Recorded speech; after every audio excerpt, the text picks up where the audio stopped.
Let's unpack the power of tracking direct and indirect costs.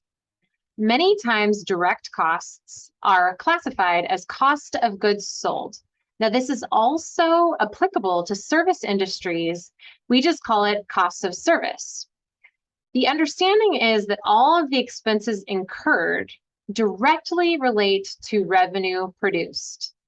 It is easy to say if all jobs and all revenue producing activities stopped, what are the costs that you would be left with?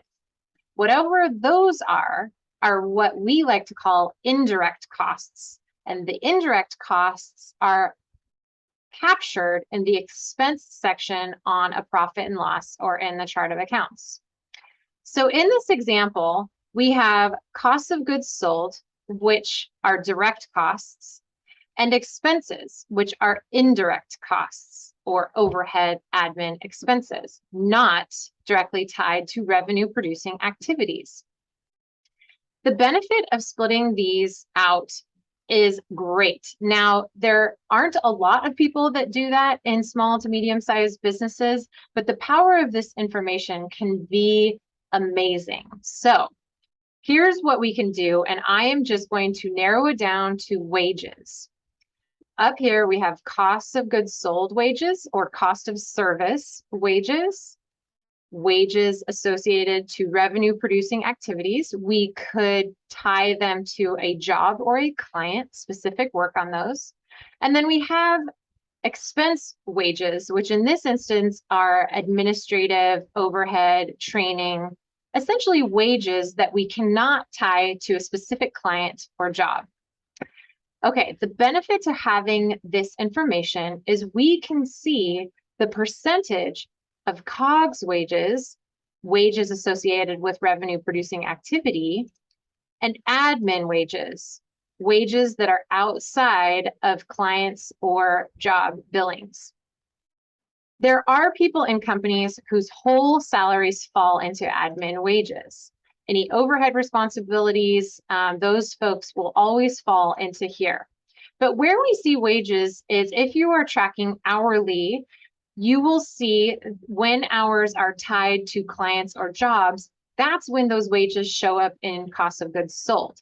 This can be a helpful analysis because for this company's P&L and their industry, keep in mind, this can change per industry. This is what I'm calling an unhealthy percentage. It is unhealthy for the COGS wages to be at 35% and admin wages to be at 65%.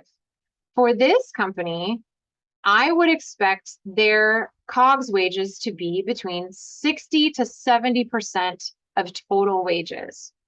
Now, I always pose the question to the company, tell me about what happened in July that COGS wages were only 35%. There are instances where it does make sense that we are going to see a dip in COGS wages. Maybe it was too hot to work on jobs. They were not capable of billing or doing the work. Maybe they had to move locations and all of their workers assisted in moving their office from place to place. Always come at these things with questions and curiosity, because many times there are ways to understand this. It could just be that the wages weren't captured correctly, that maybe people forgot to tie their hours to clients or jobs. So let's take a look at what a healthy P&L would look like, or COGS wages to admin wages. Up here, we see the cost of goods sold wages, or the direct wages tied to revenue producing activities. And here we see the expensed wages. COGS wages are 73% and admin wages are 27%. This is what I would assume to be a healthy profit and loss statement for the month. If there were any anomalies, any sharp increases in the percentage of COGS wages to admin, or any dips, I would inquire as to the delta month to month. I hope this is helpful. I know that tracking COGS expenses and expenses for indirect costs is an extra step, but it can be extremely powerful in analyzing your profit for the month.